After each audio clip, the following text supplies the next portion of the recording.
This is Robert Kraft, and I'm your host on SNN.Network. And in this Wall Street View today, we have Mr. Alan Brochstein from 420 Investor and New Cannabis Ventures on the program. Alan, always a pleasure. How you doing?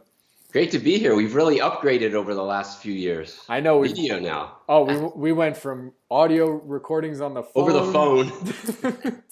to audio Skype, and now look at us. I even Yep. decorated behind me just for this. Nice.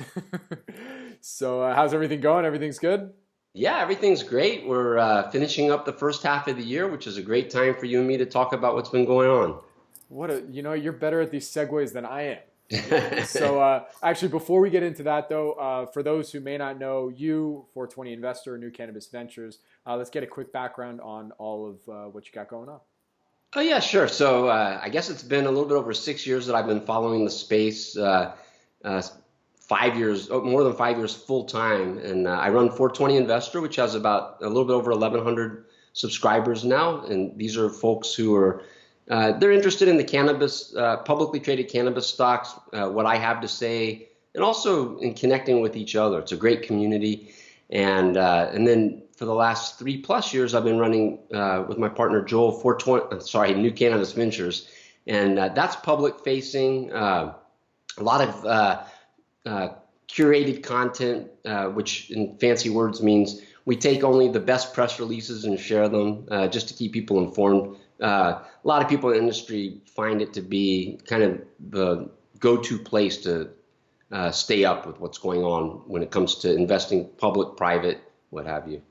Well, look, we must have some similar commonalities with those people because you're my go-to guy. And I want to know what's going on in cannabis. So with that, it's the end of June 2019. What's been going on in the first half of 2019 in the cannabis industry? Yeah, I think to talk about 2019, you kind of have to put 2018 into perspective as well, because 2018 was the first year in a while that the markets actually fell. And it was an interesting year because 2018 started off with the world coming to an end, or so it seemed, with Jeff Sessions. Who's Jeff Sessions, people would say now. But, he was threatening the industry. And we got this deal in April a year ago with Gardner and Trump. Nothing's ever really transpired from there, except it's been status quo. So a lot has happened in the last few years. But this year has been a continuation of those trends, really, Bobby, in terms of bigger companies, mergers and acquisitions, capital raising. The industry is really becoming a lot more institutional. That's really the backdrop. And for people that haven't really been paying too much attention, the market's still up this year, but it ended 2018, along with the general market, just in a real morass. And so morass means got its ass kicked, I guess. I don't know if this is PG-13 or not, but so we were coming out of a pretty rough year. And we got off to a great start, and then this quarter's been pretty tough, but we're still up year to date, and we can get into some of the details, but that's pretty much the backdrop. Things are really progressing. Illinois just legalized, first state to do so legislatively. Most of these other ones, all the other ones, have been through the voters imposing their will. This is the first time a governor led his Senate and House, I guess, to do it that way. So good things going on, Bobby. Well, let's follow up on that real quick. Yeah. Because I live in California. It came up for a vote from our population. So Right. for those who don't know, what is that big difference? Maybe let's explain that a little further. Where it's the governor actually, it's part of his legislative agenda versus the voters saying, "Hey, we want this on the ballot." Yeah. So, to be fair, there have been a few high-profile failures this year on that same front. New York and New Jersey were both supposed to go this route, and I'll say they haven't yet, but it's not going to happen this year. On the voter side or legislatively? No, on the legislative side. Oh, got it. Okay. So, everybody's pretty familiar with the way this has been pacing out. You had Colorado and Washington, both of which have medical programs, do the ballot initiative back in 2012. And I'll forget some of these, but you've had Nevada, which did a great job of transitioning a relatively new medical program. Again, the voters pushed that in 14. Oregon, I think, was in 14. Alaska was somewhere in 14 or 15. So you've had a lot of voter, Ohio as well. So you've had a lot of states well, that hasn't gone legal. I'm sorry, that was medical, but through the voters. But you've had a lot of states where, it's maybe easier for the Congress people or the politicians that run the state to just listen to the people and say, hey, this is what the people want. But in some cases, you've had some states, like in Illinois, is the first and best example, where the governor is pro-cannabis, they see the tax revenue, they see what's going on. And I have to say, as someone who's followed the space for a long time now, it has been incredible. I laughed at the Illinois program a few years ago. The best thing I can share is you used to be fingerprinted if you wanted to get a medical cannabis card. It was that bad. So now they've come, it's going to be a very progressive program.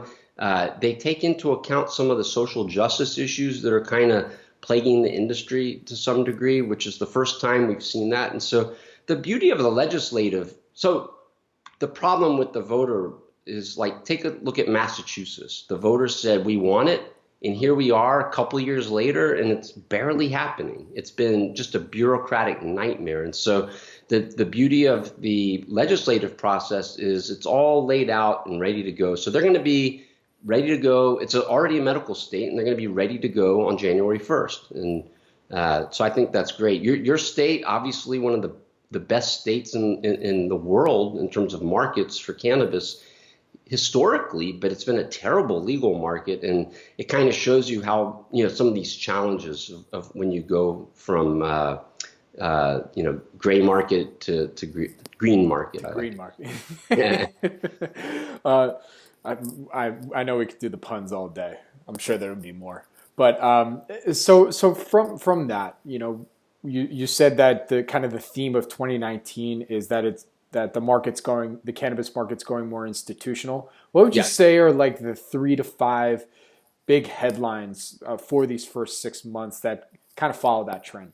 Yeah, well, so it's not all going to tie into that, but just to answer what's really happening this year. So first of all, I think one of the big shocks for a lot of people late last year was how bad the Canadian implementation was. And I would say it still is. And that's a big story this year. And it's really, that country's had a very conservative program. The black market's winning big.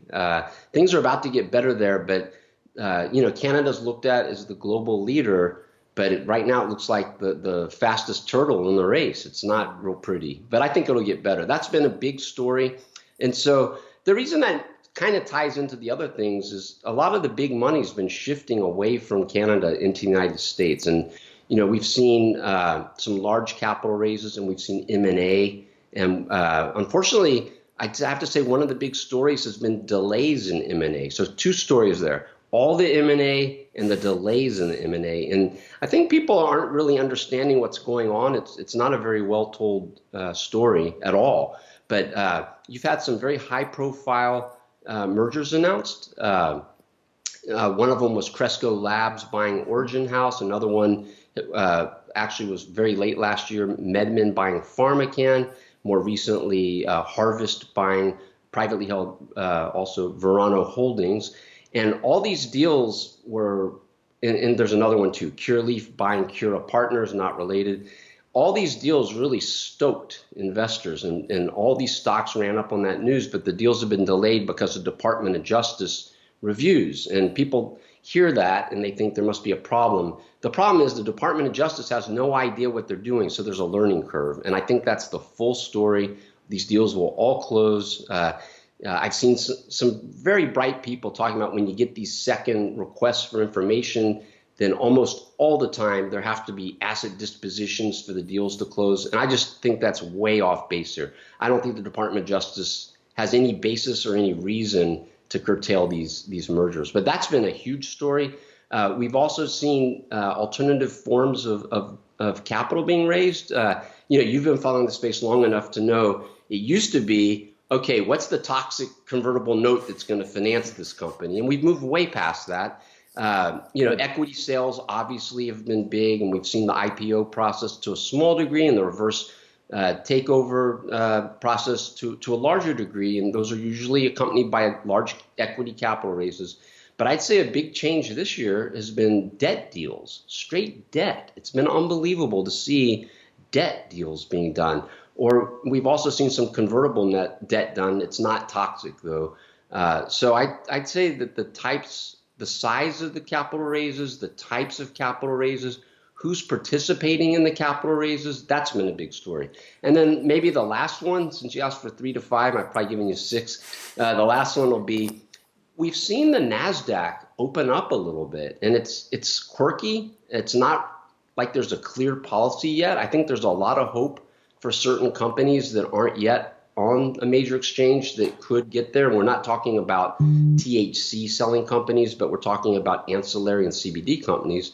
But the most recent of which was there was a SPAC, or Special Purpose Acquisition Corp, called MTech Acquisition, and they bought MJ Freeway, now called Akerna, and it went on a rocket ride. I don't think it was deserved. It was pretty technical. But the bigger picture, there's been another NASDAQ SPAC, the symbol's THCB, I think. And so it's slow progress, Bobby, definitely slow progress. So real quick, before I move on to my next question, do you own any shares in any of the companies that you just mentioned? You mentioned okay, so I don't own any shares in any company. I'm happy to repeat that over and over and over. I do run model portfolios at 420 Investor, and I guess I'd have to think through each one, but I don't actually participate in that. And I don't think I mentioned that the company Cresco, they are a client at New Cannabis Ventures, so thanks for asking. Make sure I didn't miss any others. There was Origin House. No, I think that covered it. Got it. So then what would you say on those major news headlines is the implications of them for investors? Yeah, so I think the most important dynamic over the last few years has been kind of the global acceptance of these Canadian LPs as investable assets. And I think it's bleeding into the United States. And your listeners and watchers need to be aware, it's a different game here in the United States. It's riskier because they could shut it off overnight. That's a fact. People could go to jail. They could have their assets confiscated. This is a chance. It's a small chance, in my opinion. But whereas in Canada, well, there may be a change in the government there, but it's still going to be federally legal. So you're talking about, it's not apples to apples, but the capital markets have been very developed up in Canada. You have a lot of brokers. Now we're seeing U.S. brokers really get deeper and deeper into this. Piper Jaffray, Cowen. I don't want to leave anybody out. There's a bunch now. Bank of America. There's a bunch that are now following the space, mainly focused on the Canadians because they can do the banking there, but they're also covering some of the U.S. companies. And I'd say that for investors, the important thing to realize here is that there's a cannabis stigma, but there's also a cannabis investing stigma. And, I've been around this, like I said, for more than 6 years. These were all OTC stocks. Now there's CSE listed stocks that also trade on the OTC. And U.S. investors maybe weren't that familiar with the Canadian Securities Exchange, but, they made some money trading Aurora or Canopy or whatever, was listed on the New York Stock Exchange or NASDAQ. I could give you that whole list. And now they're kind of opening up to some of these U.S. companies. And, oh, by the way, while they're riskier, the opportunities are so much greater in the United States. It's just a much bigger market. It's hard, but it's a bigger market with a bigger payoff. And just a real quick on, I think you mentioned Aurora and Canopy. Yeah, both clients of New Cannabis Ventures for 3 years. Cool. Yeah. So then for the rest of 2019, we still have 6 months to go here. What are some things to look out for? Is there anything on the political side or just certain trends that you see happening for the rest of the year? So there have been a couple of trends to be aware of. One thing I've been following for a while is this thing called biosynthesis, cannabinoid biosynthesis. It sounds complicated because it is, but it's basically using yeast or E. coli perhaps, or I'm trying to remember some of the other ones. There's different ways of doing this. I know algae. You can create THC or CBD or even rarer cannabinoids. And there's a lot of money being put into this. And this is really coming onto investors' radars all of a sudden. It's a positive and a negative. And it's a real negative for companies that are maybe going to have too much capacity because flower's flower. You can't replace that. Flower will always be 35 to 50% of any market, most likely, for smoking or vaporization. But these other products, over time, it's very likely that the consistency and lower cost of this alternative form of producing cannabinoids could play out. And so some other companies are investing in it. So it's a risk and an opportunity. And to me, it really, if you think about cannabis as a consumer packaged goods industry, this is a great thing. So the companies that are building brands are going to have cheaper inputs. That's one thing to watch. I'd say another thing to watch is we've seen a lot of large multinational companies either investing in or partnering with some of these players, typically Canadians, Tilray, Canopy, Hexo. These are some of the companies that have either in Kronos Group, investments from tobacco or alcohol companies. There'll be some pharmaceutical deals. There have been kind of some small ones. I think this is something to watch as well. We'll probably see more of that. It's on the CBD side. There's a lot of interest there. I think it's easier for these companies now that hemp has been legalized, which I guess that's kind of a big story too. Although it's a pretty confusing story. So I'd say those are things to watch. I would warn people about. There are a lot of people that try to preach to the choir, and a lot of these companies are, it's going to be great. The government's going to pass the States Act, and there's something less than the States Act too, which would reform banking. These are great things, but they're not going to happen. So now, if you're an investor, what that means is to be careful on the hype. When people start saying it's going to happen and it runs up the stocks, don't believe it necessarily. But at the same time, the world's pretty good right now for these companies. They're generating a lot of revenue. They're scaling up. Legalization actually might not be the best thing for them because it would open the door to a lot more competition. So I think as long as you don't get caught up in the hype of believing that all of a sudden our government's going to do something great to help our industry, which is not likely in the near term, I think you'll be all right. Sounds good. So you did actually mention a couple more names just there. I think it was Tilray. You already mentioned. Nope. And I think there's two others. Hexo. Nope. Nope. And Kronos Group. Nope. Cool. Yeah. All right. So. and by the way, if anybody ever has a question, we list all at New Cannabis Ventures. There's a disclaimer page that lists every company. Perfect. Yeah. Look, I always like to ask. I get it. And it's really funny. I've been trash talking Canopy Growth recently. They are a client. I'm not real happy with what's been going on there in terms of near-term operational performance. Well, the thing is too is, and one of the reasons that I enjoy speaking with you about the cannabis market is that there's a lot of hype people out there. Yep. And you never know if there's some sort of extra incentive, or they're talking their book, or they're like you saying, no, it's all going to happen. It's the Black Swan event's coming, or not the Green Swan event is coming. So, it's coming. So, but it's like saying the gold bulls of 5 years ago, and saying, oh, the gold bull market's coming, and then Bitcoin. Just this week it went up a couple, whatever. But with that, so Alan, where can my audience go and find more information about you, New Cannabis Ventures, and 420 Investor?